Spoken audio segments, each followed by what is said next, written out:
Take a look at the very beginning, the prologue. There's a problem with this that is introduced immediately. Now, again, this is a abridgment, so you can never really tell what the beginning is, what has been left out, what has been sort of like glossed over. Obviously, an awful lot has been left out, but generally speaking, if you want to know how to write about literature, how to think about literature in any way, shape, or form, quite frankly, beginnings and endings. What's going on at the very beginning? What is so important that the writer, the text, whatever, gets to it right away? Everybody starts to read and turn pages and their eyes will start to glaze over after a while, but usually in the beginning, they're sharp. And a writer will know this and take advantage of it and try and put out the stuff that is most important, or at least that you're supposed to remember throughout. How are you supposed to frame everything that comes afterwards? And just at the bottom of this, we get told, after a little invocation, I bless the name of Sarasvati, goddess of deep learning and art, she who can touch a poet's tongue with silver. To her I dedicate my epic poem.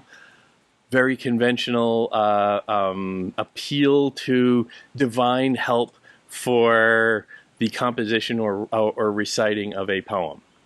God help me is basically what all these poems always do at the beginning. But then, notice this. After the little tease, this is a tale of tragic dynasty, narrative of hatred, honor, courage, virtue, love, ideals, and wickedness. Essentially just, oh, wow, that's good stuff. I want to read that. That's not just talking to me about all this divine and, religious stuff. It's, getting sexy. We approach the story through Ugrashavras, singer of ancient songs, a traveling poet who wandered the world free of encumbrances, worshipping at sacred bathing places. Ugrashavras. We're told immediately that this is a poem that we're receiving from someone else. Or perhaps this is a poem we approach the story through. Again, translations, you can only lean on the individual words so much, but we approach the story through this one person. So we're told automatically that all this is not being cast as a kind of objective God's eye view of these events, but through this one person. A noble person, perhaps? In a religious sense, he is we're told he is a very pious person who wandered the world free of encumbrances, essentially a religious, spiritual wanderer, worshiping at sacred bathing places. He's very pious. But we're being told that, okay, this is all coming through this guy, this one guy. So that shapes how we're going to receive this, right? Well, okay. If you get told that this one thing is absolutely true, you go, oh, okay, well, that's true. But if we're told that, well, that guy over there says that one thing is absolutely true, our natural reaction is, well, who's that guy? He's just a guy. Impressive guy. Not necessarily, any smarter than I am, though. Right? So we're being told immediately, that this is all through one person's perspective.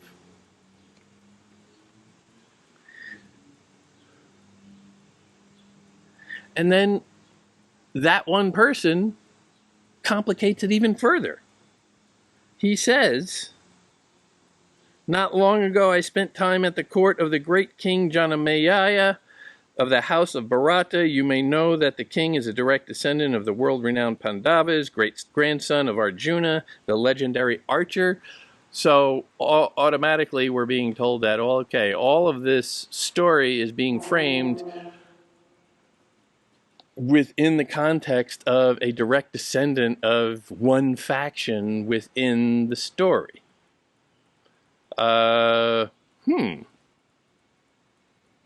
Is that objective? Can we trust what that is telling us? That's uncertain, you know? It happened to be present at the time. I happened to be present at the time when the king was holding a snake sacrifice to avenge King Parikshit, his father, who was poisoned by the snake Takshaka and died a premature and painful death. While there, I listened, rapt day after day, to an unforgettable narration of the monumental Mahābhārata, the history of the royal lineage, storehouse of wisdom, and much more besides. Well, aside from the curious prominence of a cultic religious practice right there, telling you that, okay, this is, why is that being forced into the conversation right there? But we are told that Ugra Chavras is just reporting secondhand what he heard from somewhere else. He heard this story from a royal court that he just happened to witness. So now it's not secondhand, it's like third hand. That's starting to get complicated. And then we are told that there is yet another poet, Vyasa. And Vyasa is supposedly the composer of the Mahābhārata, but he is not the one who tells the story of it. He has disciples, students, who he just says, yeah, okay, this guy wants to hear the story, you five know it, why don't you start over there? You start telling it, I'm tired, I'm just going to sit here and listen, you go. So that's another complication, another ring of this onion. Why? What is the effect? What is the reason somebody might do that? What does it do to us as a result? So when the poet is telling you that, well, I heard this from this guy who heard it from this other guy who heard it from that other guy and all the way down, and oh yeah, well, we all heard it from this one guy who was saying it in front of the grandson of one of the guys in the story, and that guy, by the way, would have cut off my head if I said anything wrong about his great-grandfather or something like that. So, you know, you're gonna be a little, yeah, okay, that's what happened, sure. It's a complication. Now, the story is the story. The plot is the plot. But here, right at the beginning of the poem, you have this framing device that tells you it's not all certain. That is inviting you, as the reader, to be a little thoughtful, to be a little skeptical, perhaps, and wonder, what's this poem actually trying to do? And by doing this right at the beginning, I think the poem is creating an act of criticism for its society. It is telling you that all these things are open to perspectives. And the poem is throwing out these little hints that you have to bring something more to it than just following the plot. You need to say, okay, the plot is doing this, but why? The plot is trying to sweep me up into its world by having all of these exciting moments, all of this intrigue. But by doing that, what else is it trying to get me to believe along the way?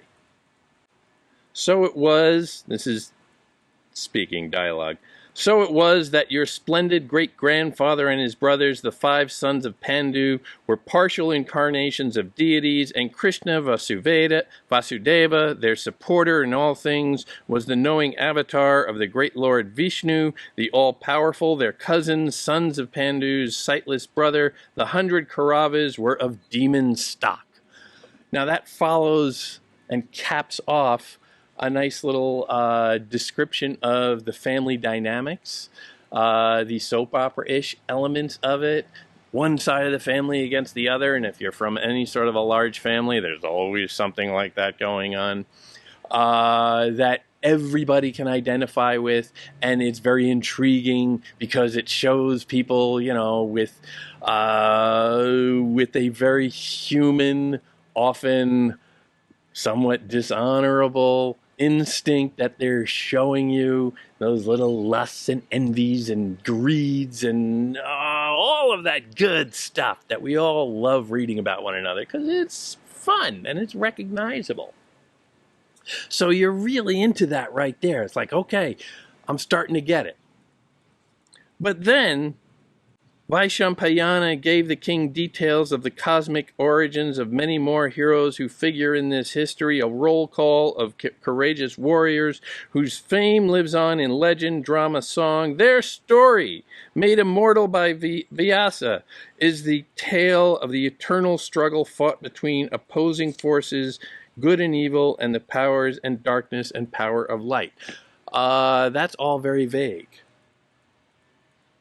Now, again, this is an abridgment.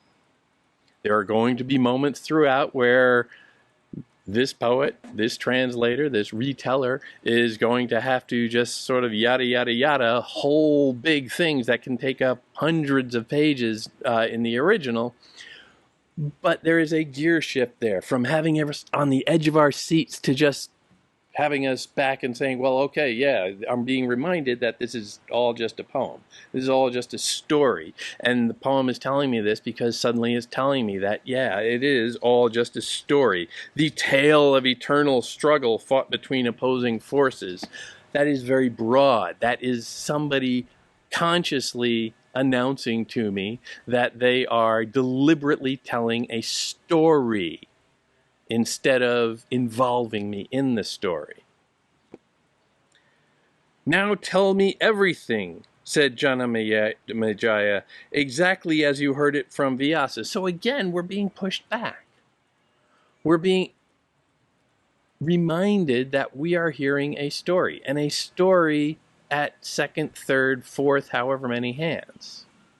So from that, we're really into the depths of the plot and say, oh yeah, that guy's going to do that, and that guy's going to do that, and they hate one another, and that guy really hates this guy, and this is going to happen, and all of this. And we're really into the middle and into the thick of the plot. But then we switch immediately from plot to storytelling technique. From involvement to being pushed back to being reminded that it's all just a story.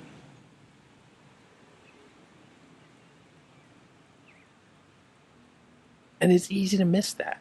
It's easy to just sort of glide over that. Oh, okay. Now tell me everything, said John. Yeah, all right. Well, they're no longer talking about the plot, so I'm just going to skip over that. And you could be forgiven for doing that, for gliding over that and just saying, so what? And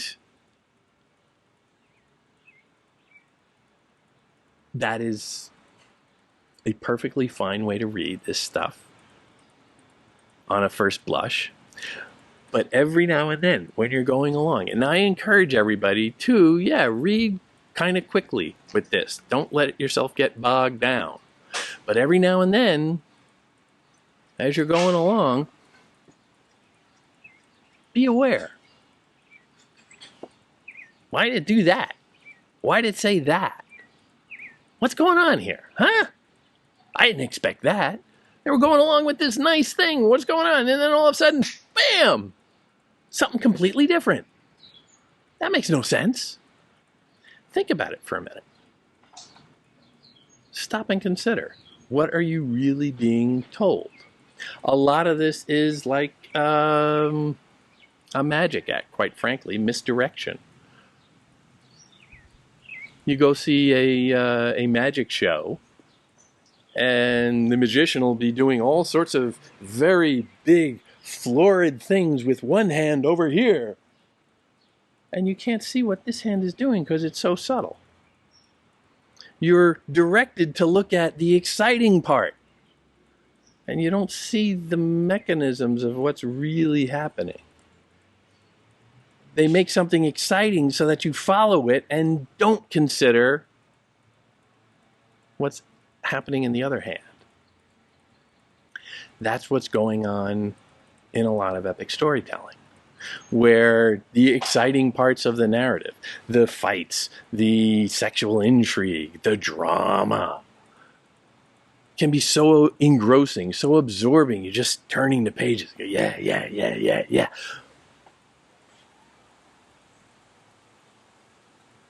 But if you just consider sometimes, what does that mean?